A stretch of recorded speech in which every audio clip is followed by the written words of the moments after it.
Hello and welcome to The Essential Reads. My name is Isaac and my goal is to bring to you a bunch of classic audiobooks in an easy and accessible way.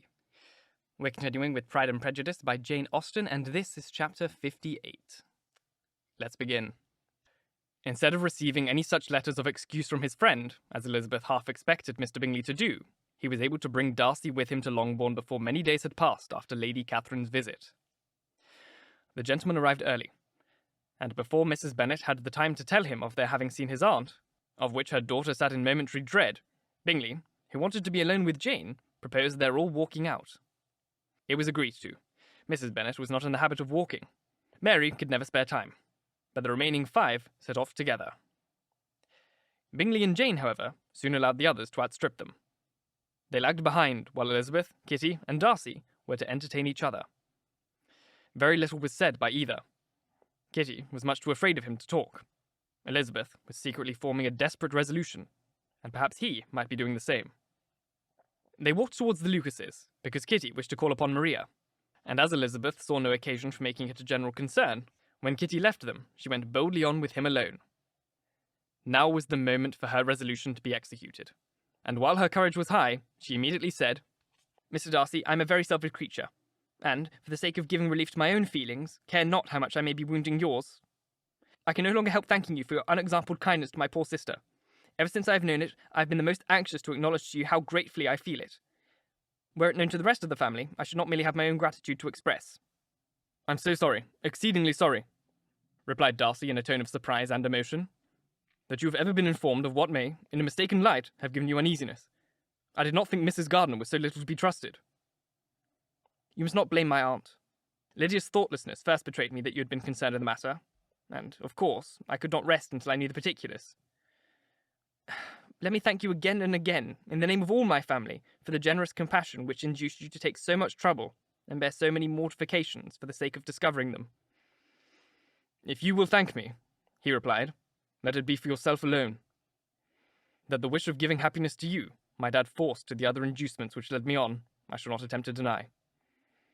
But your family owe me nothing. Much as I respect them, I believe I thought only of you."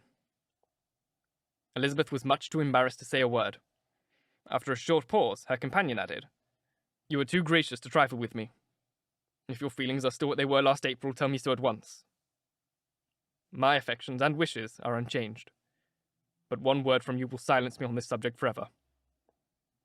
Elizabeth, feeling all the more common awkwardness and anxiety of his situation, now forced herself to speak, and immediately, though not very fluently, gave him to understand that her sentiments had undergone so material a change since the period to which he alluded as to make her receive with gratitude and pleasure his present assurances. The happiness which this reply produced was as such he had probably never felt before, and he expressed himself on the occasion as sensibly and warmly as a man violently in love can be supposed to do. Had Elizabeth been able to encounter his eye, she might have seen how well the expression of heartfelt delight diffused over his face became him. But though she could not look, she could listen, and he told her of feelings, which, in proving of what importance she was to him, made his affection every moment more valuable. They walked on, without knowing in what direction. There was too much to be thought, and felt, and said for any attention to any other objects. She soon learnt that they were indebted for their present good understanding to the efforts of his aunt, who did call on him after her return through London, and there relate her journey to Longbourne with its motive, and the substance of her conversation with Elizabeth, dwelling emphatically on every expression of the latter, which, in her ladyship's apprehension, peculiarly denoted her perverseness and assurance in the belief that such a relation must assist her endeavours to obtain that promise from her nephew, which she had refused to give. But unluckily for her ladyship, its effect had been exactly contrariwise. "It taught me hope," said he, "as I had scarcely ever allowed myself to hope before. I knew enough of your disposition to be certain that had you been absolutely, irrevocably decided against me, you would have acknowledged it to Lady Catherine, frankly and openly." Elizabeth coloured, and laughed as she replied, "Yes, you know of my frankness to believe me capable of that.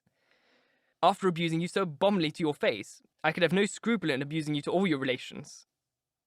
"What did you say of me that I did not deserve? For, though your accusations were ill-founded, formed on mistaken premises, my behaviour to you at the time had merited the severest reproof. It was unpardonable, I cannot think of it without abhorrence. We will not quarrel for the greater share of blame annexed to that evening, said Elizabeth. The conduct of neither, if strictly examined, will be irreproachable. But since then, we have both, I hope, improved in civility. I cannot be so easily reconciled to myself. The recollection of what I said, of my conduct, my manners, my expressions during the whole of it is now, and it has been for many months, inexpressibly painful to me. Your reproof, so well applied, I shall never forget. Had you behaved in a more gentlemanlike manner. Those are your words. You know not, you can scarcely conceive how they tortured me. Though it was some time, I confess, before I was reasonable enough to allow their justice. I was certainly very far from expecting them to make so strong an impression. I had not the smallest idea of their ever being felt in such a way. I can easily believe it. You thought me then devoid of every proper feeling. I'm sure you did. The turn of your countenance I shall never forget, as you said that I could not have addressed you in any possible way that would induce you to accept me. Oh, do not repeat what then I said. These recollections will not do at all, I assure you. I have long been most heartily ashamed of it. Darcy mentioned his letter. Did it? Said he. Did it soon make you think better of me? Did you, on reading it, give any credit to its contents? She explained what its effect on her had been, and how gradually all her former prejudices had been removed. I knew, said he, that what I wrote must give you pain, but it was necessary. I hope you have destroyed the letter. There was one part especially, the opening of it, which I should dread you having the power of reading again. I can remember some of the expressions which might justly make you hate me. The letter shall certainly be burnt, if you believe it essential to the preservation of my regard. But, though we have both reason to think my opinions not entirely unalterable, they are not, I hope, quite so easily changed as that implies. When I wrote that letter, replied Darcy, I believed myself perfectly calm and cool.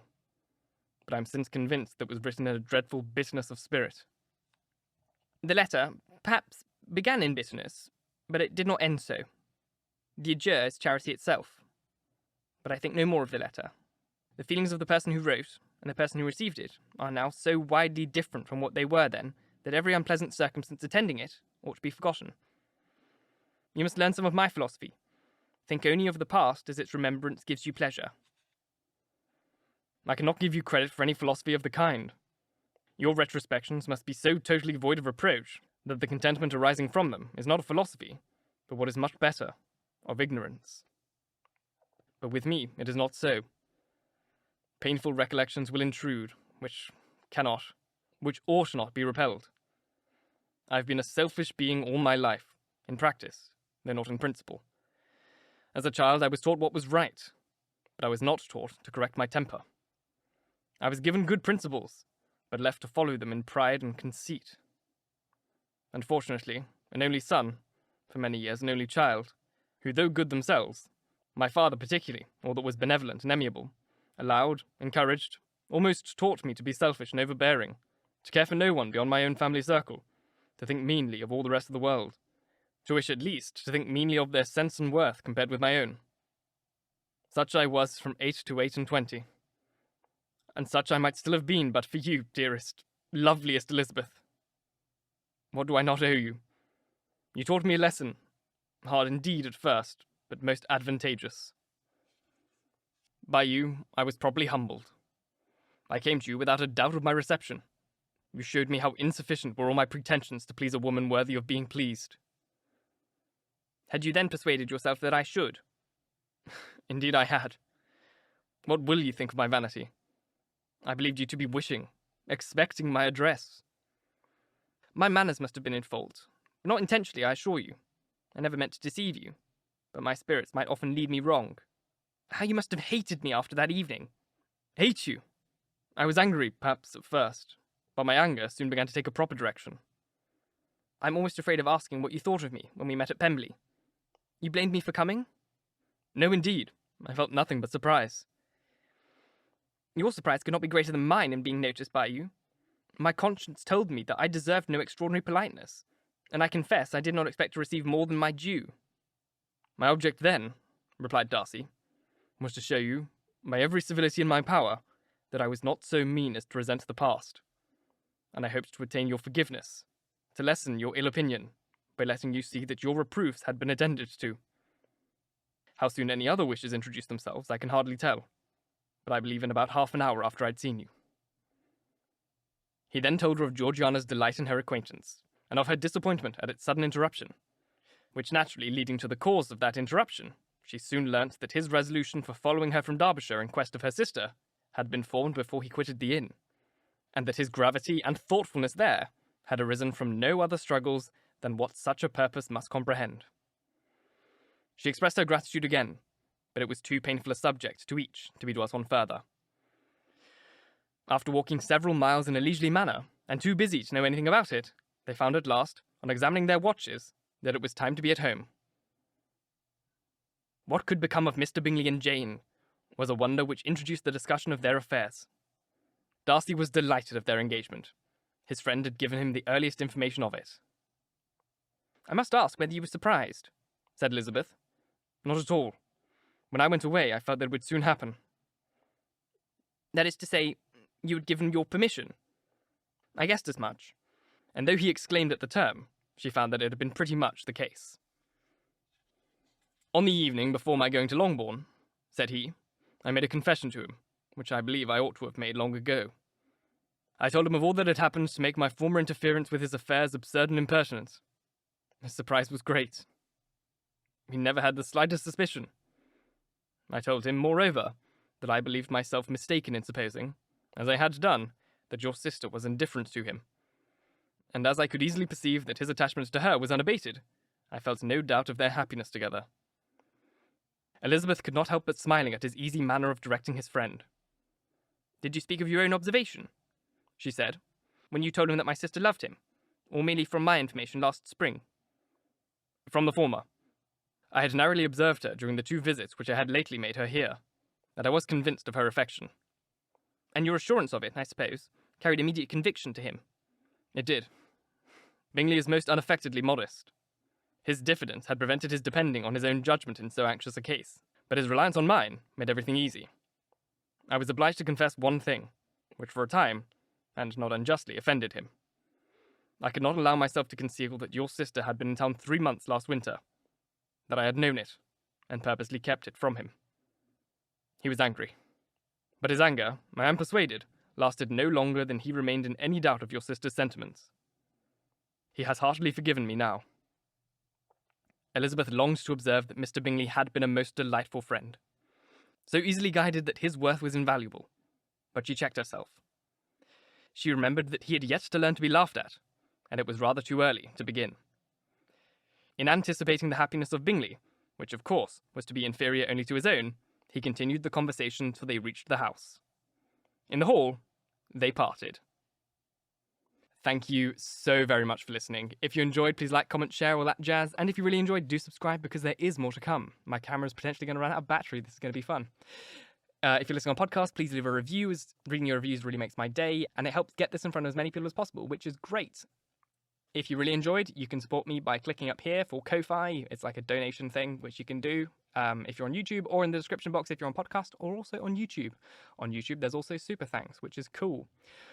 Once again, thank you very, very much for listening, and until next time, bye-bye.